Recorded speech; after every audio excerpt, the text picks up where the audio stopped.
morning, church. So I have a small disclaimer before we start. So on Friday, I managed to somehow severely sprain my ankle. So I tell you that in case I fall down, I'm okay. And I even give you permission to laugh a little. It's better that my ego gets hurt. That'll help take the pain off of the physical pain. So don't mind me if anything happens.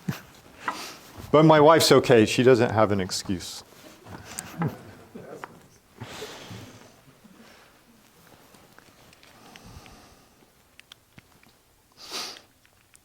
Live, lead, minister, coach. Remember those 4 words. We will come back to those. So we are Greg and Camby Wilson. Our children are with us, Micah and Tiffany. They follow us around everywhere. We can't seem to get rid of them. I am an Orlando native, so being in Kissimmee is not being so far away from home. We're currently on our home assignment and sometimes happy to be here, but also ready to go back to Nairobi, Kenya. So my wife, Camby, anything? I am not an Orlando native. I don't really consider myself a U.S. native. I am a missionary kid that grew up in Colombia, South America, and I'm a 3rd-generation missionary. So I think I'm fully learning to grasp the whole home is not here at all, but eternity, which I look forward to. So. All right, so we are a part of the SIM ministry. I don't know if you were here last time we spoke, which was at least 4 years ago. We would have told you a little bit about SIM, but in case you don't know, SIM is about 120 years old. It was formerly known as Sudan Interior Mission. But now today it is just known as SIM because we're in over 80 different countries. Around the world, over 4,000 workers. Within SIM is the Sports Friends Ministry, and that is the ministry in which we serve. Within Sports Friends, our mission is to equip churches and church planters to use sports to make disciples of Jesus Christ among the people, children, their families, and the communities. Sports Friends is one of SIM's fastest growing ministries. We're currently in 19 countries around the world. And then for us specifically, we're located in Nairobi, Kenya. Nairobi is the capital city. But you also see South Sudan highlighted. Kenya is in the green. South Sudan is in the orange. The reason that we've also highlighted South Sudan is because we have 3 ministry locations that we kind of focus on. One is all the way up in the northwest part of Kenya in refugee camps for the South Sudanese. Because of fighting, civil war, tribal issues, there are a lot of refugees that have fled their country, and they're now in Kenya, and we have chosen them as one of our primary focuses. We also work in Nairobi. Our focus in Nairobi is amongst the impoverished who live in the slums. There is a lot of idleness amongst young people, but there's also a lot of opportunity with that. And then we're also focused on a region along the Kenyan coast where there is a lot of Muslims in that region. They're actually the dominant religion there. And so we've seen a good opportunity in that region as well. And so our focus is, as I said, sports. We utilize sports to be able to reach out to young people. Now, we are not specifically going out and coaching young people. And the reason why is because we could do that and we could have, several teams of kids playing a variance of sports, but we would be limited to about 100 kids that we could work with at any given time and be effective. But what we do in our ministry is we actually train coaches. And so we go around and we work with coaches in their communities, through their churches. And then in that way, every year we can work with about 100 coaches at a time. Those coaches then are working with thousands of kids. So that allows us to be much more effective and reach a lot more children at a time. So those coaches go through about a 1-year training process where we focus on, well, what does it mean to be a coach? And how do you use that sport that those kids absolutely love to be able to share the gospel and disciple those kids on your team at the same time? Now, as Pastor David mentioned, some years back, you guys did a fundraiser for our ministry to raise money for Balls and Bibles. This is one of the times that we gave out Balls and Bibles in one of the coastal villages to a group of coaches that we'd spent a year with. You guys were the first ones that did a campaign like that with us. It was so successful and so well received, we decided that every coach would, from that point on, would receive a ball and a Bible as a gift from us. So I thank you as the church for doing that, because you helped us achieve something that we saw that was very necessary in our ministry. And so now we actually do that quite often and with every group of coaches that we have. Live to worship Christ. Lead to serve the church.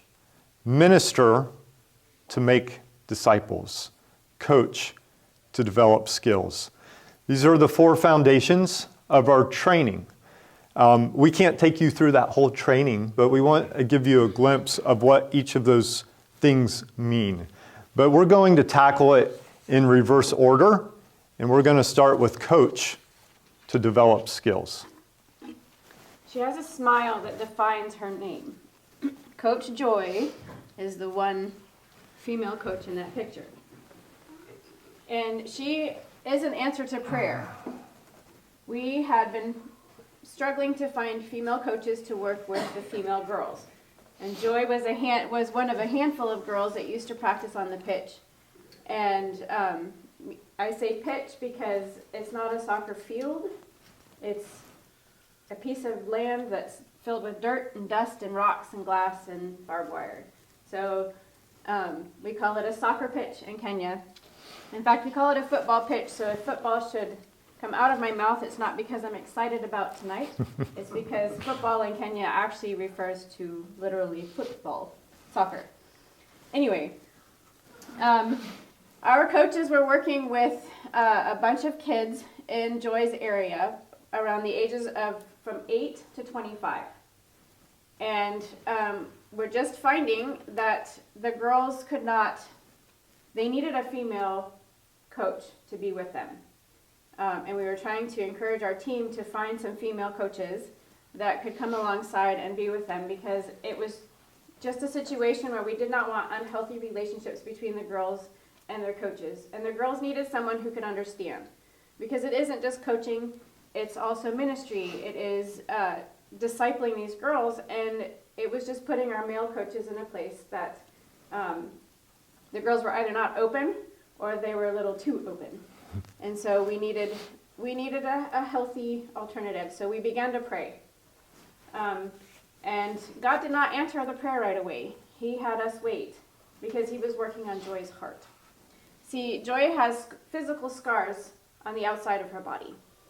And they, in turn, resulted in scars on her heart. And God had to teach her how to forgive and how to love and how to let go and how to be able to let God use her fully without her thinking she was completely broken.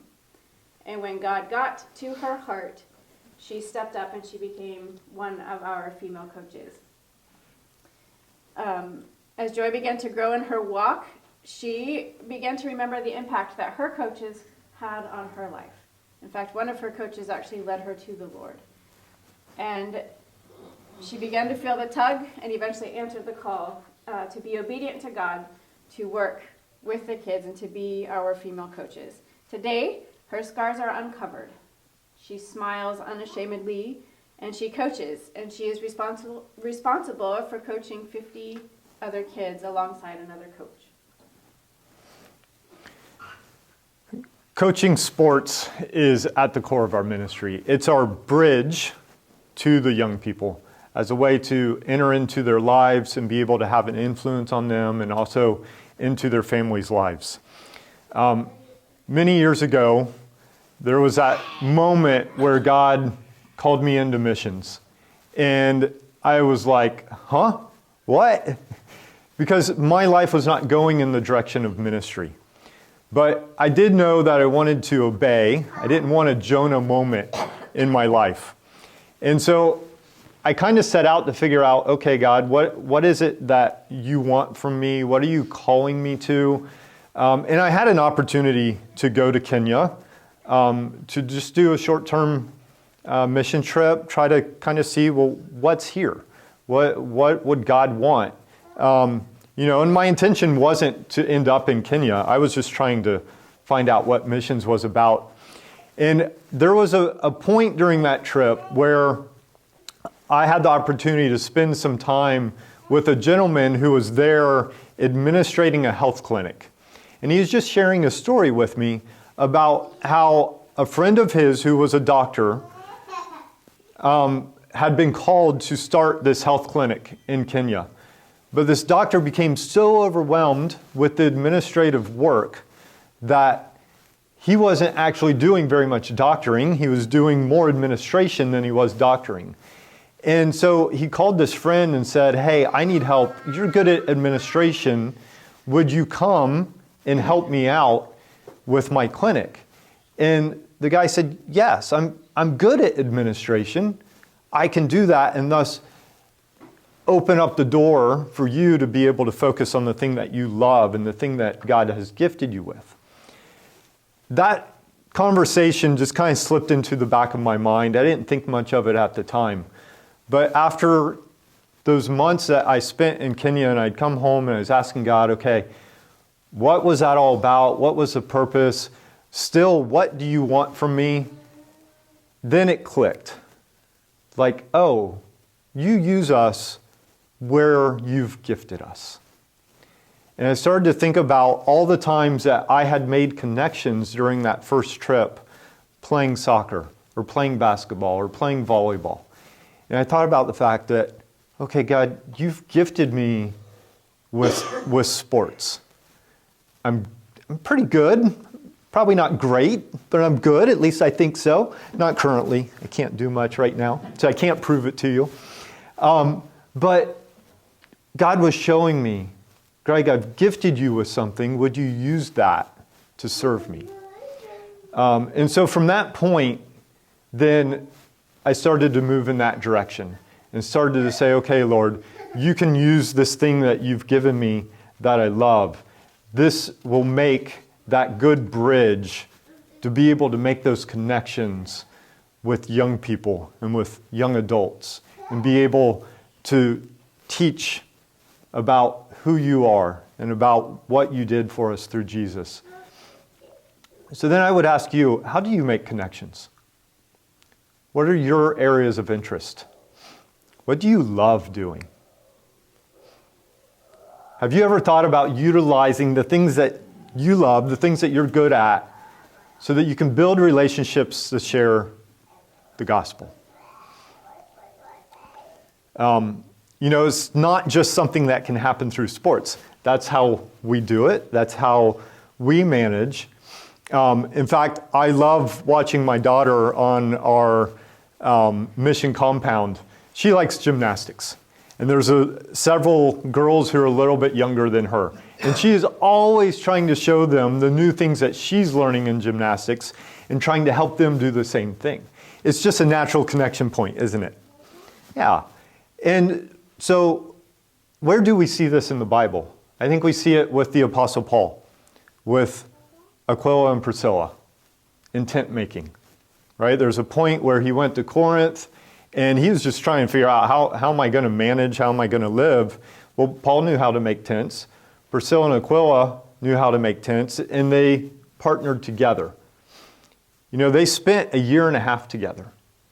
And I can imagine during that year and a half of making tents, there were a lot of conversations about exactly who Jesus was and what God was doing and what was this all about. To the extent that when Paul left to go to his next missionary journey, Priscilla and Aquila went with him. That time together over that common interest allowed them to build a very deep relationship and a very impactful relationship. And later we see Priscilla and Aquila then going on and teaching others through what they had learned through Paul. What are your interests? What do you love? How do you make connections? And why do we connect? Because we've been called to minister. Minister to make disciples. Polisi, kimbia. I got your attention, didn't I? It means police, run. This became an all too common shout on the soccer field during 2020. The kids would disperse quickly, but Coach George had to run even faster than his kids. COVID regulations did not allow for any types of meeting to take place, and this included sporting practice. The police would often seek to put an end to these gatherings, especially of the children and the teenagers. But George was at greater risk because he was the organizer, and the policemen wouldn't arrest the kids. They would arrest the organizer. After repeating this scenario for several months, George realized that he needed to take a different approach. He decided to go to the police station and hoped that they wouldn't arrest him there. But he prayed that they would allow him to share what he was doing and why he was gathering for soccer practices. See, most families live in one-room communities, one-room houses, and COVID lockdowns were creating a lot of stress for the families and especially for the parents. So the parents were kicking the kids out of the house just to go burn energy. But with so many idle kids around, they were getting themselves involved in bad behavior. And George has explained to the police that he was trying to give the kids a positive outlet for that energy. Thankfully, the police were receptive. They were not happy with the rise in crime. So they told Georges to get a letter from his pastor confirming that he said what he was doing and to set up hand washing stations and to have masks available. And then they would no longer chase him or the players away. So this whole COVID issue led to the most successful ministry year for Georges. 64 of his kids came to know Christ that year. But he didn't just stop there. He made sure that each of them also went through a new believers class at his church.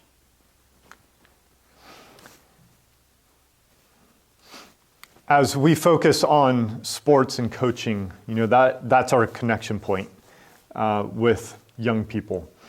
And it's that bridge.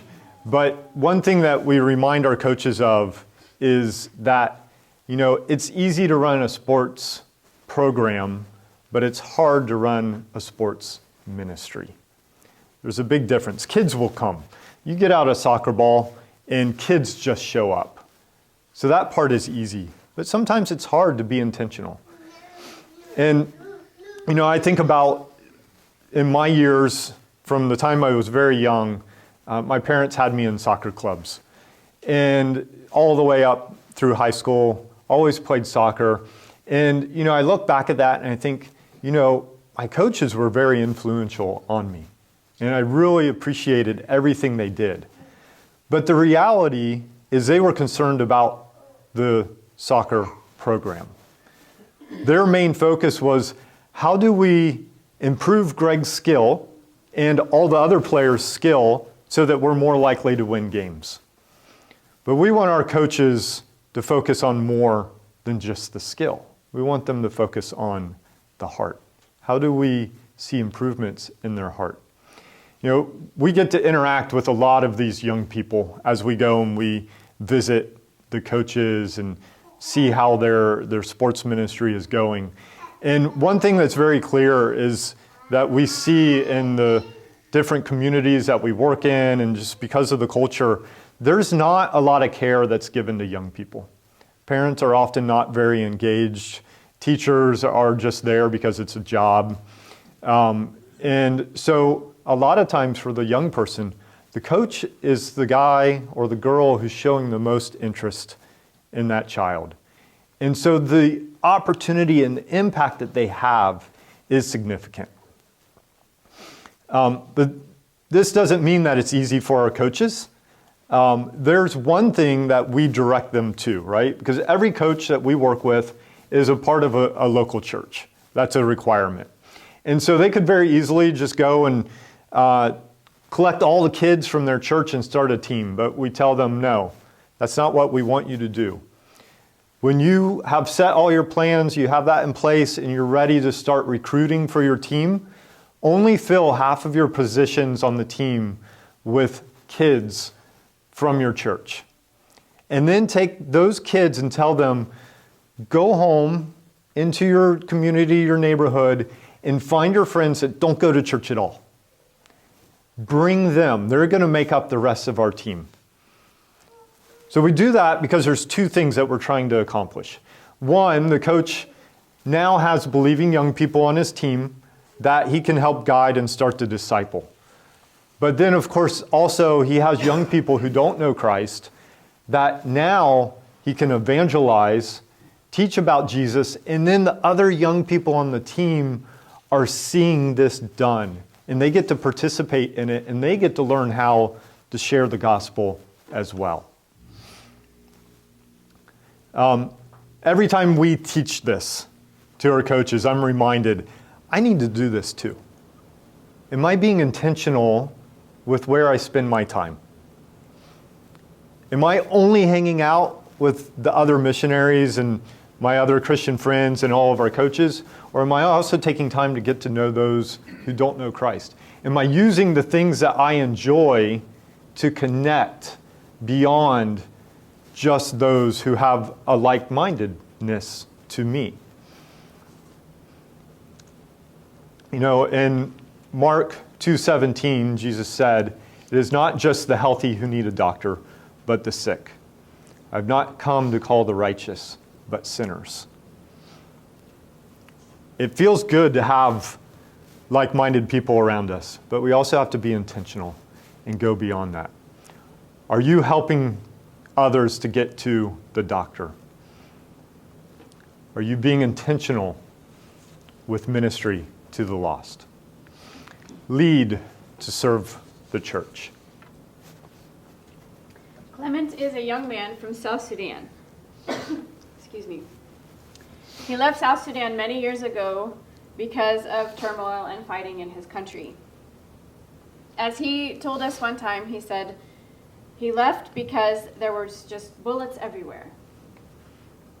South Sudan is the youngest country in the world. The region was already used to fighting for power before it even broke away from Sudan in 2011. But the instability has led over 200,000 refugees to settle in Kenya. Clement went through one of our trainings a couple of years ago, and he shared with us his recent desire to take ministry back to South Sudan. He's been serving in his church in the refugee camp by leading a church-centered sports ministry. And for most of our coaches, this can be a difficult thing because the churches don't have resources like balls, uniforms, soccer cleats, water, or first aid. They just have to figure it out. Clement has found success despite the adversity, and there's 3 soccer balls over here. The first one in the front is actually a typical Kenyan soccer ball. It's made of trash and string. It's the easiest thing that they can do. Most of the kids will actually play barefoot. Their feet are tough. Please feel free to check it out when we're done. But just to point that they don't have access to regular balls where they are, and if they do have them, if they puncture, they usually become destroyed, and that's it. With a trash ball, if the trash falls out, you can just restuff it. There's never a lack of trash. Clement has found success despite the adversity. But he sees an even bigger picture. He knows that he could stay in the refugee camp because there the UN will provide a house, food, his basic needs. But his heart is telling him, God is telling his heart, it's time to go. It's time to go back home. And most who leave South Sudan don't want to go back. But he is ready to bring hope to his people. He is ready to make a difference among his people by serving the church through sports ministry. But the exciting thing is what he most desires to do and is planning to do this year is to return to South Sudan. Currently, there is a little bit of peace, and he's ready to go and start a church-centered sports ministry at home. We're really excited about Clement and his desire to go home. When we first started doing ministry in the refugee camps back in 2017, we really had to ask ourselves, why are we going there? What do we want to accomplish? And as we looked at the situation and also the fact that it was far from where we were going to be, and we knew it'd also be a difficult task, we thought about the fact that right now it's very difficult for missionaries to go into South Sudan. SIM does have missionaries in 2 different locations, but they can't move around freely in the country because it's not safe. But for these refugees, when they do decide that they want to go home, they can go back to their home. They can go anywhere. So our goal was that we're going to train up coaches with the idea that they will become missionaries to their own people. And Clement is the first that we're aware of who has done this. And he was to go last month. I've not yet heard an update, but I imagine that might be difficult for him to be able to communicate out that he's actually arrived. But this is what we wanted to see. And we've trained well over 100 coaches in the refugee camp. So we know there will be others that will go back. And Clement had said, as soon as I get there, I'm starting a team. And we love the attitude that he has. He has a servant attitude. And one of the things that we see in the culture amongst the people there is that the responsibilities in the church all belong to the pastor. The pastor is supposed to do everything, especially when it comes to ministering. But Clement has said, well, I'm willing to serve. I'm willing to do what I can. And so he is doing that. Clement emulates the verses of 1 Peter 5, 2 and 3, where it says, be shepherds of God's flock that is under your care, watching over them, not because you must, but because you are willing, as God wants you to be, not pursuing dishonest gain, but eager to serve, not lording it over those entrusted to you, but being examples to the flock. These verses are a key part of what we want from our coaches. When I don't typically tell my coaches this because it would scare them off a little bit, but in many ways, they are youth pastors. Every coach has anywhere from 15 to 100 kids, and they see those kids on a regular basis. And they're out there on the soccer field, and they're taking time to pray with the kids, to do a Bible study with the kids, find out what's happening in their lives.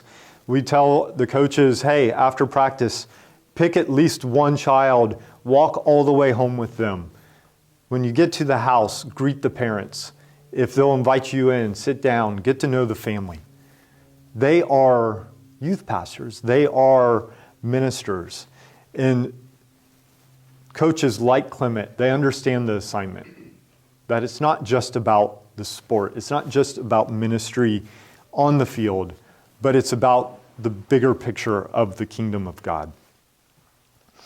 May we all look for ways to impact the church, whether it's in our neighborhood, our city, our country, or the world. Live to worship Christ. Romans 12:1. Therefore, I urge you, brothers, in view of God's mercy, to offer your bodies as a living sacrifice, holy and pleasing. This is your spiritual act of worship. For some, it's just a training, something fun to do because it means hours of the day where they're not idle. For others, it's just another certificate to hang on their "look at what I've done" wall. But for some, like Sanchez, it is a way of life. Before he came to us, Sanchez played professional soccer. And along the way of his career, Sanchez was introduced to someone he was willing to lay down his life for. He surrendered his life to Christ and has faithfully served him ever since.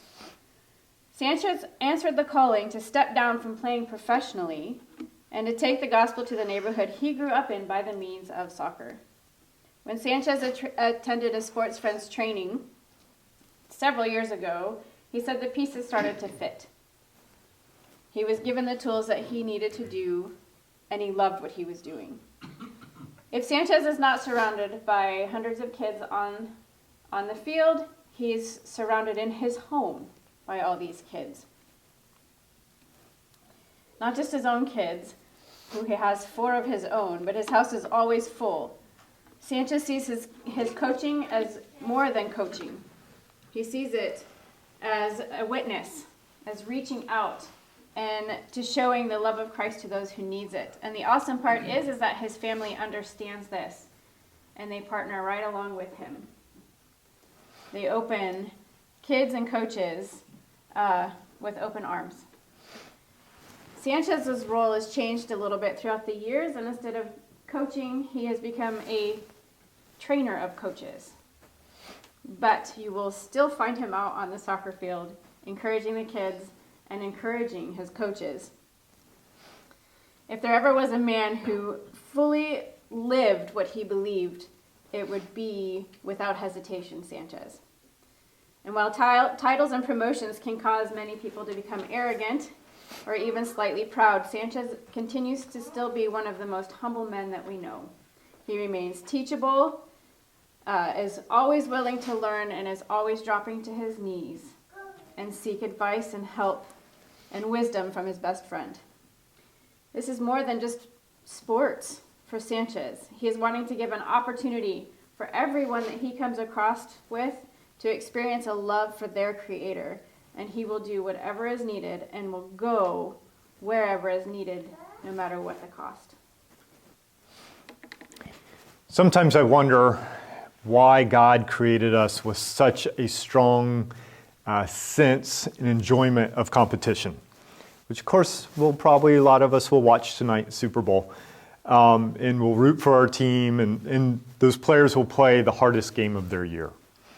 But I actually think that there may be an addictive aspect to our desire to compete. I'm not an expert in that field, so maybe I'm wrong, but it feels that way, right? I think we like to win, right? We practice, we study, we learn new techniques, and then we go and compete, hoping that our skills are enough to win.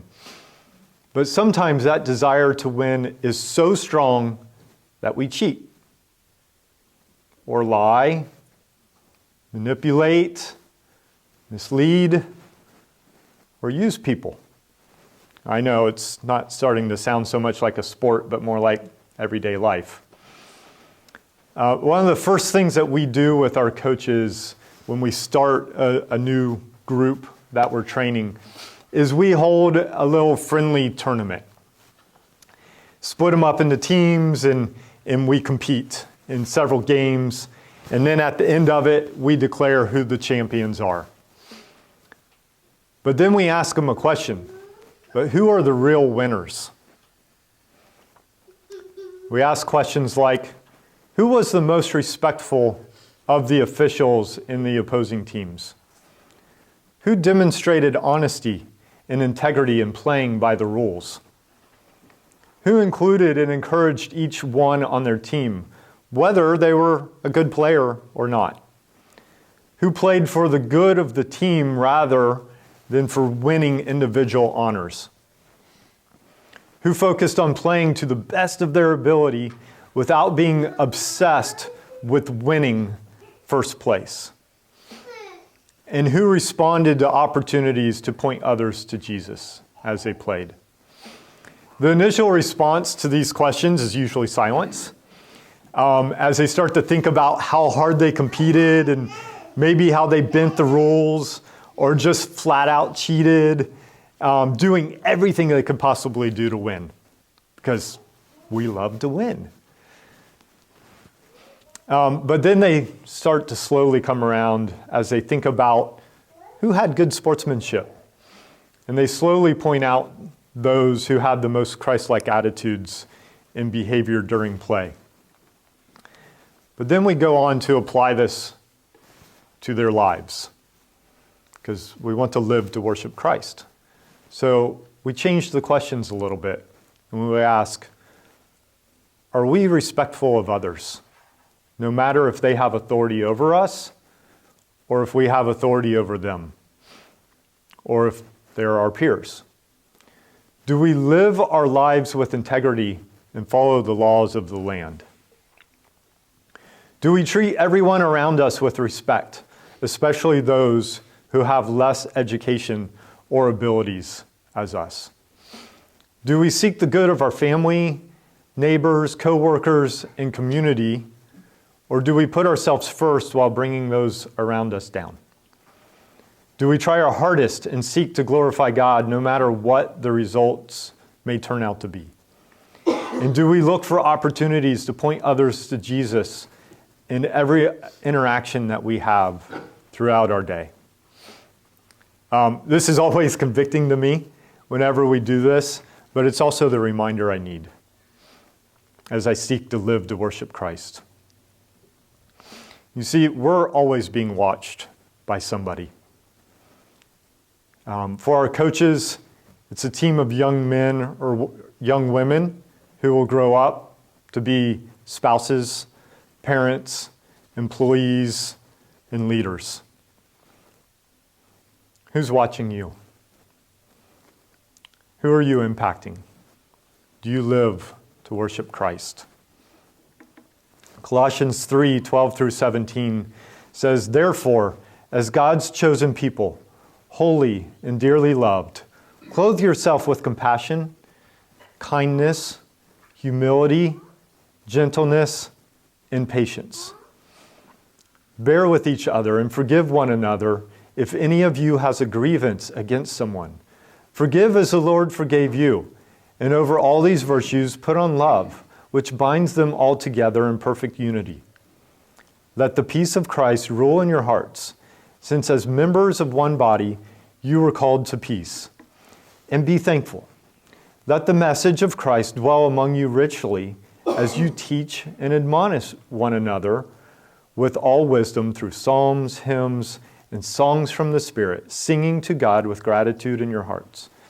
And whatever you do, whether in word or deed, do it all in the name of the Lord Jesus, giving thanks to God the Father through him." Let us all live to worship Christ, lead to serve the church, minister to make disciples, and coach to develop skills. Pastor David, I'll call you up to close. We do invite you to follow our ministry and what we're doing. If you're not already connected, I think we have a sign-up sheet where you can sign up to get our emails and just follow our ministry. So we invite you for that. David?